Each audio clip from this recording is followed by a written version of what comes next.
Hello मेरी family, कैसे हैं आप सब लोग। आई होप आप सब लोग बहुत अच्छे होंगे।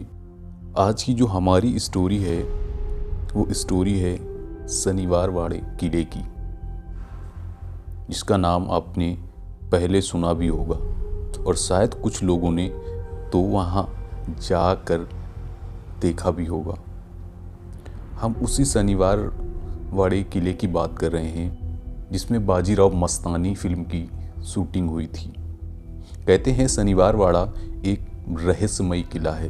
कहते हैं वहाँ आज भी किसी के चिल्लाने की आवाज़ें सुनाई देती है। शनिवार वाड़ा एक रहस्यमयी किला माना जाता है। क्या सच में वहाँ घटती है ऐसी घटना? हिंदुस्तान के अन्य कोनों में भले ही लोग शनिवार वाड़ा के बारे में ना जानते हों, लेकिन मराठी लोग इसके बारे में बखूबी जानते हैं। दरअसल यह एक ऐतिहासिक महल है जो कभी मराठा साम्राज्य की आन बान और शान हुआ करता था, लेकिन आज से करीब 246 साल पहले इस महल में एक ऐसी घटना घटी थी जिसकी गूंज आज भी सुनाई देती है। इस घटना से ही लोग वहाँ पे जाने से डरते हैं। कुछ लोग तो इस महल को रहस्यमयी मानते हैं। इस वीडियो में सारी स्टोरी आपको बताएंगे, लेकिन उससे पहले अगर आप हमारे चैनल पर पहली बार आए हैं तो चैनल को सब्सक्राइब कर लें, साथ में ही बेल आइकन को भी ऑन कर लें ताकि हमारी वीडियो को आने वाला हर नोटिफिकेशन आप तक ईजिली पहुंच जाए। देरी नहीं करेंगे, रुक करते हैं अपनी कहानी की तरफ। शनिवार वाड़ा महाराष्ट्र के पुणे में स्थित है, जिसका निर्माण मराठा पेशवा साम्राज्य को बुलंदियों पर ले जाने वाले बाजीराव पेशवा ने करवाया। वर्ष 1732 में यह पूरी तरह बनकर तैयार हो गया था। कहा जाता है कि उस समय इसको बनाने में तकरीबन 16,000 रुपये खर्च हुए थे। तब के समय में यह राशि बहुत अधिक थी। उस समय इस महल में करीब 1,000 लोग रहते थे। कहते हैं इस महल की नींव शनिवार को रखी गई थी, जिसकी वजह से इसका नाम शनिवार वाड़ा पड़ा था। करीब 85 साल तक महल पेशवाओं के अधिकार में रहा था, लेकिन 1818 ईस्वी में इस पर अंग्रेजों ने अपना अधिकार जमा लिया था और भारत की आज़ादी तक यह उनके ही अधिकार में रहा। पेशवा बाजीराव प्रथम ने 10 जनवरी 1730 को किले की नींव रखी थी, जिसे शनिवार वाड़ा का नाम दिया गया था। 1758 तक किले में हजारों की संख्या में लोग रहते थे। पेशवा बाजीराव के पुत्र पेशवा नाना साहेब के 3 पुत्र थे, जिसका नाम माधवराज, विश्वासराव और नारायण राव पेशवा था। पेशवा नाना साहेब ने पानीपत की तीसरी लड़ाई के दौरान अपनी जान गंवा दी थी और उनके पहले बेटे माधवराव को उत्तराधिकारी बनाया गया था। पानीपत की तीसरी लड़ाई ने भी विश्वासराव की जान ले ली। कुछ दिनों के बाद माधवराव भी अपने भाई की मृत्यु के दर्द के कारण, उनको यह लगता है कि मेरे भाई की मृत्यु मेरे कारण हुई है, जिससे वो काफ़ी दिन सोच में पड़े रहे और उसके बाद अंततः उनकी भी मृत्यु हो जाती है। दोनों भाइयों की मृत्यु हो गई। ऐसे में युवा राजकुमार नारायण राव के राजा बनने की कयास लगाए जा रहे थे, जो उस समय केवल 16 वर्ष के थे।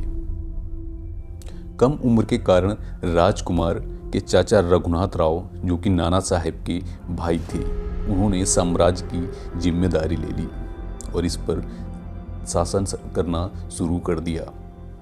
कहते हैं नाना साहेब की मृत्यु के बाद में जब उनके बड़े बेटे को उनका उत्तराधिकारी बनाया गया था, तब उनके नाना साहेब के भाई को यह चीज़ बहुत बुरी लगी थी। लेकिन जब उनकी मृत्यु के बाद में उनके दूसरे बेटे को उनके भाई का उत्तराधिकारी बनाया गया, तो यह चीज़ रघुनाथ को नागवाज गुजरी और वह पूरी तरीके से तिलमिला उठा था। इसके बाद उनकी भी मृत्यु हो जाती है। तब इसके बाद में इसमें नाना राव की सबसे छोटे बेटे को जब गद्दी पर बैठाला जाता है, इसके बाद अब वो पूरी तरीके से झुलझुसा उठा था और किसी भी तरह इस सिंहासन को वह अपने कब्जे में करना चाहता था। 1828 में किले में आग लग चुकी थी और ये आग पूरे एक हफ्ते तक जलती रही। इस वजह से शनिवार वाड़ा अब खंडहर हो चुका है। रघुनाथ राव युवा राजकुमार को पसंद नहीं करता था।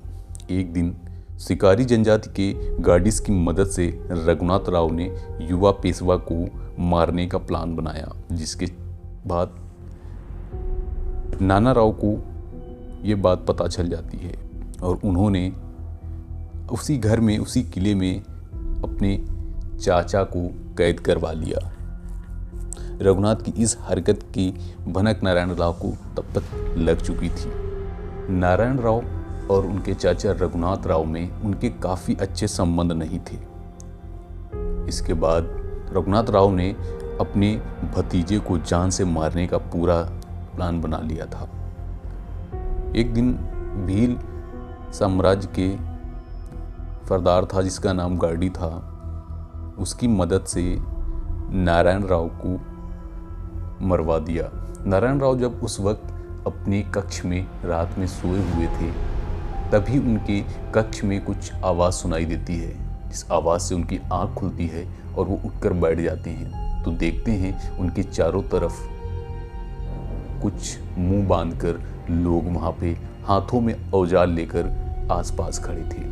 इसको देखकर नारायण राव तेजी से भागने लगते हैं और वो ये चिल्लाते हुए जा रहे थे, चाचा माला माला माला माला माला। इसका मतलब होता है चाचा मुझे बचा लो। और कहते हैं इसके बाद उन शिकारियों ने उनको पकड़ लिया और उसके बाद उनकी निर्मम तरीके से हत्या कर दी गई। लेकिन उन्होंने अपनी आखिरी सांस तक सिर्फ यही शब्द पुकारे थे, काका माला वाचवा, काका माला वाचवा, यानी चाचा मुझे बचा लो। और कहते हैं आज भी उनकी मौत के बाद में अमावस की रात को यह आवाज़ लोगों को बहुत ज़्यादा सुनाई देती।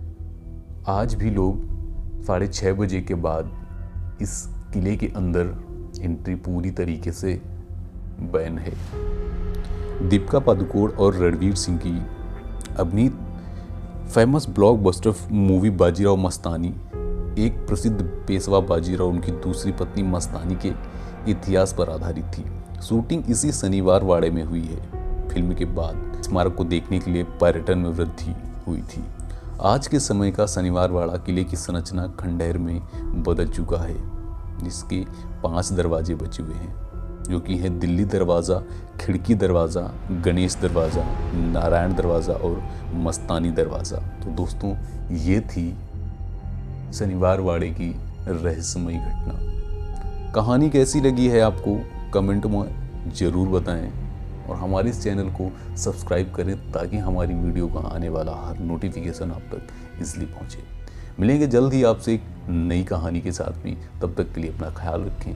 नमस्कार, धन्यवाद।